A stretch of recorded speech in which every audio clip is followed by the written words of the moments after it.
uulitin ko, hindi tayo lugi pagka tayo naging matalimahin.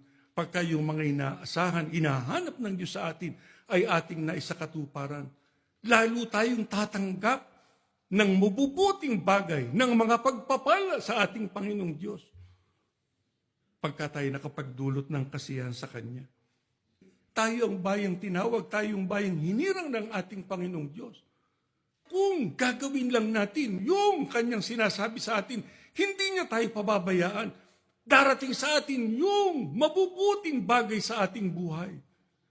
Huwag nating piliin yung sumpa ng Diyos. Ang piliin natin yung Kanyang pagpapala kasi ngayon sa panahon ito, yon ang lalo nating kailangan sapagkat hindi nabubuti pa ang takbo ng buhay sa daigdig. Kaya kung gusto nating makalampas, gusto nating makarating doon sa hangganan, tanggapin natin yung gantimpala sa araw ng paghuhukom. Lalo nating talimahin ang mga kalooban at kagustuhan ng ating Panginoong Diyos.